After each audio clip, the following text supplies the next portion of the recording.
اردن میں یرموک نام کا ایک دریا ہے جہاں پر مسلمانوں اور رومی فوجوں کے درمیان جنگ یرموک لڑی گئی۔ رومی چونکہ مسلمانوں کے ہاتھوں لگاتار شکستیں کھا چکے تھے اور شام سے ہٹنے پر مجبور ہو گئے تھے، اس لیے اس کوشش میں لگے ہوئے تھے کہ مسلمانوں کے خلاف ایک عظیم جنگ لڑ کر ان سے اپنا انتقام لیا جائے۔ آپ صلی اللہ علیہ وآلہ وسلم کے وصال کے بعد جب مسلمانوں نے حضرت ابو بکر صدیق رضی اللہ تعالی عنہ کو اپنا خلیفہ منتخب کیا تو اس وقت بہت سے عرب قبائل اسلام سے منحرف ہو گئے۔ کچھ نے زکوٰۃ دینے سے انکار کر دیا اور طلحہ اسدی، سجا بنت خارثہ، مسیلمہ کذاب نے جھوٹی نبوت کا دعویٰ کر دیا۔ حضرت ابو بکر صدیق رضی اللہ تعالی عنہ نے ان تمام قبائل کی سرکوبی کے لیے اسلامی فوج کو 11 دستوں میں تقسیم کیا اور حضرت خالد بن ولید رضی اللہ تعالی عنہ کو بزاجہ کی طرف بھیجا جہاں طلیقہ بن خویلد اسدی موجود تھا۔ پھر وہ بطح گئے جہاں مالک بن نویرہ کی سرکوبی مقصود تھی، اور پھر یمامہ کی طرف گئے جہاں مسیلمہ کذاب کا مرکز تھا۔ محرم 12 ہجری بمطابق 633 عیسوی میں حضرت ابو بکر صدیق رضی اللہ تعالی عنہ نے حضرت خالد بن ولید کو یمامہ کی مہم سے فارغ ہونے کے بعد عراق کی طرف جانے کا حکم دیا۔ بعد مورخوں نے لکھا ہے کہ حضرت خالد بن ولید یمامہ کی مہم سے فارغ ہو کر مدینہ حضرت ابو بکر صدیق رضی اللہ تعالی عنہ کے پاس آئے تھے اور یہاں سے ان کو حکم دیا گیا تھا۔ فتنہ ارتداد کی روک تھام کے لیے حضرت ابو بکر صدیق رضی اللہ تعالی عنہ نے جب 11 لشکروں کو تیار کر کے روانہ کیا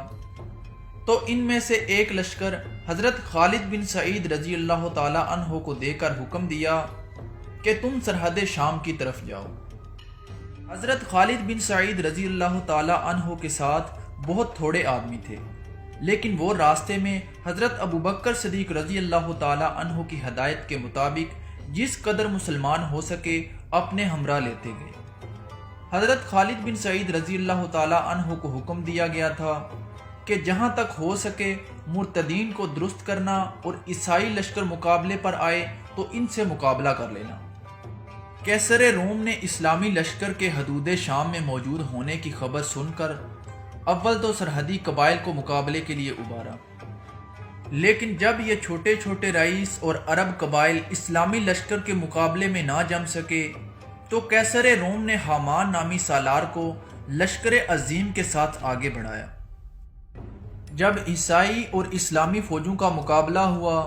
تو حامان کے لشکر کو شکست ہوئی۔ اس شکست کا حال سن کر ہرقل خود قسطنطنیہ سے روانہ ہو کر ملک شام میں آیا اور تمام فوجوں کو جمع کر کے لڑائی کا اہتمام اس نے براہ راست اپنے ہاتھ میں لیا۔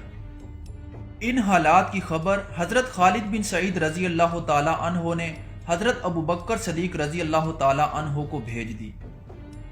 اتفاقاً جس روز یہ خط مدینہ میں پہنچا اسی روز حضرت اکرمہ بن ابو جہل اپنی مہم سے فارغ ہو کر مدینہ پہنچے تھے۔ ساتھ ہی ملک کے ہر حصے سے لڑائی کے لیے امادہ اور جہاد فی سبیل اللہ کے لیے تیار ہو کر قبائل آنا شروع ہو گئے تھے۔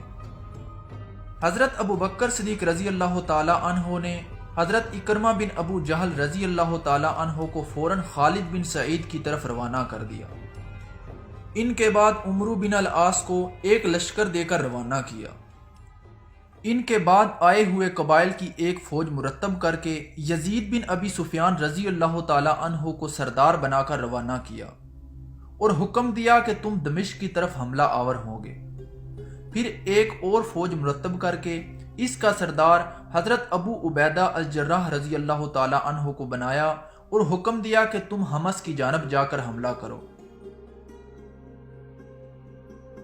اسی عرصے میں شرجیل بن حسنہ رضی اللہ تعالی عنہ عراق کی طرف سے مدینہ منورہ تشریف لائے۔ حضرت ابو بکر صدیق رضی اللہ تعالی عنہ نے ایک اور لشکر مرتب فرمایا اور اس کا سردار شرجیل بن حسنہ رضی اللہ تعالی عنہ کو مقرر فرما دیا اور فرمایا کہ تم اردن کی جانب حملہ کرو گے۔ اسی طرح حضرت ابو بکر صدیق رضی اللہ تعالی عنہ نے 4 لشکر مرتب فرما کر 4 مختلف راستوں سے ماہ محرم 13 ہجری میں روانہ کیے، جو ملک شام پر حملہ آور ہوئے۔ جب یہ چاروں لشکر حدود شام میں پہنچے اور ہرقل کو ان کی اطلاع ملی کہ عربوں نے 4 حصوں میں تقسیم ہو کر 4 مقامات پر حملہ آوری کا قصد کیا ہے، تو اس نے بھی اپنے 4 سالاروں کو 4 عظیم الشان لشکر دے کر الگ الگ روانہ کیا۔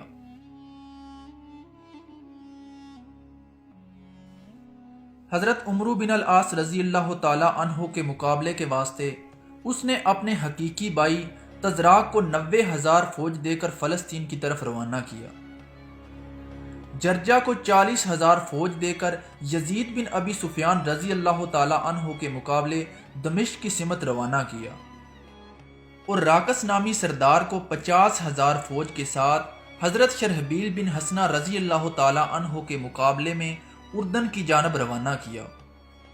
اور ایک سردار رفیقار کو 60,000 کی جمعیت کے ساتھ حضرت ابو عبیدہ بن جراح کے مقابلے میں حمص کی طرف روانہ کیا۔